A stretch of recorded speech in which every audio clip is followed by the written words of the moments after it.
एक बड़ी खबर और आपको बता दें, लखनऊ पुलिस कमिश्नर के अधिकारी में कटौती की गई है। सीआरपीसी की 2 धाराएं हटाने का गृह विभाग ने लखनऊ नोएडा के डीएम से प्रस्ताव मांगा है और सीआरपीसी की धारा 133, 145 का प्रस्ताव बताया जा रहा है। फिलहाल सीपी के पास है इन धाराओं में अधिकार और बड़ी अपडेट सामने आ रही है जिसमें बताया जा रहा है कि लखनऊ पुलिस कमिश्नर के अधिकारों में अब कटौती की गई है। तमाम उनके जो अधिकार है उनमें से कुछ अधिकारों में कटौती की गई है। सीआरपीसी की 2 धाराएं हटाने का गृह विभाग ने लखनऊ और नोएडा के डीएम से प्रस्ताव मांगा है, यानी कि सीआरपीसी की धारा 133 और 145 का जो अधिकार है वो कम करने की बात कही गई है। फिलहाल सीपी के पास है इन धाराओं में अधिकार।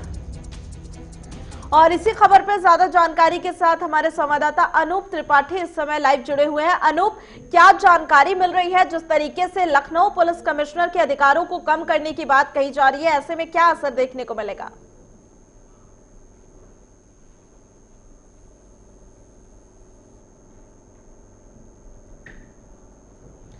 तो शायद हमारे तक आवाज नहीं पहुंच पा रही अनूप की, लेकिन इसी के साथ आपको बता दें कि लखनऊ कमिश्नर के अधिकारों में कटौती करने की बात निकल के सामने आई है और ये प्रस्ताव भेजा गया है। उनके पास कई अधिकार होते हैं जिनमें से कुछ चीजों को कम करने की बात कही जा रही है।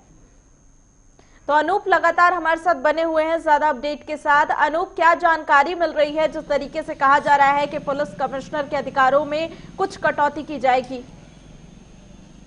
देखिए करिश्मा, उत्तर प्रदेश की बड़ी खबर है। आज से करीब 1 साल पहले जब उत्तर प्रदेश सरकार ने उत्तर प्रदेश की राजधानी लखनऊ और नोएडा में कमिश्नरेट लागू किया था, कमिश्नरेट सिस्टम लागू किया था, तो यहाँ पर जो पुलिस कमिश्नर बने थे उनको मजिस्ट्रेट की पावर होती है वो सारी दे दी गई थी। इसमें तमाम ऐसी धाराएं थी, ऐसे मुद्दे भी थे जो जमीन, जल या फिर अनुमति, जमीन पर किसी भी कार्यक्रम की अनुमति से जुड़े हुए ये 2 धाराएं थी, 133 और 145 ये भी जुड़ी हुई थी। वो सारे पावर पुलिस कमिश्नर के पास हो गए थे।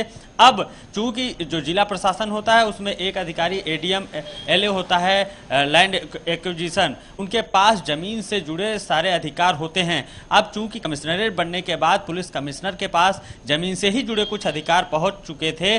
करिश्मा, धारा 133 में जो जमीन, सरकारी जमीन है, रोड है, सड़क है या फिर नजूल या ग्राम समाज की जमीन पर जो जिला प्रशासन से अनुमति लेकर अगर कोई कार्यक्रम कराना है या फिर वहां पर घेराबंदी करानी है, उसकी अनुमति धारा 133 के अंतर्गत होती है। दूसरा है धारा 145, जिसके अंतर्गत जल और जमीन से जुड़े विवाद, जहां पर 2 पक्षों के बीच अगर जमीन का विवाद है या पानी के बंटवारे को लेकर विवाद है और शांति भंग की आशंका है, तो वहां पर 145 सीआरपीसी की धारा 145 के तहत आदेश पारित किया जाता है, वो भी अब कमिश्नर के पास है। इन 2 धाराओं की चूंकि जिला प्रशासन की सीधे सहभागिता होती है, इसलिए उत्तर प्रदेश सरकार अब ये मान रही है कि पुलिस और जिला प्रशासन में टकराव न हो और इन 2 धाराओं की जो पावर है वो वापस जिला प्रशासन को सौंप दी जाए। यही वजह है कि नोएडा और लखनऊ के जो जिलाधिकारी हैं उनसे गृह विभाग ने प्रस्ताव मांगा है और प्रस्ताव आने के बाद बाकायदा इस पर नोटिफिकेशन जारी करके सरकार की तरफ से गृह विभाग इन 2 धाराओं के जो अधिकार हैं वो डीएम को सौंप सकती है। ठीक है, बहुत बहुत धन्यवाद अनूप तमाम जानकारी के लिए। तो इसी के साथ आपको बता दें कि पुलिस कमिश्नर के अधिकारों में कमी करने का प्रस्ताव अब ये सामने आया है, जिसमें लेकर अब आगे क्या कुछ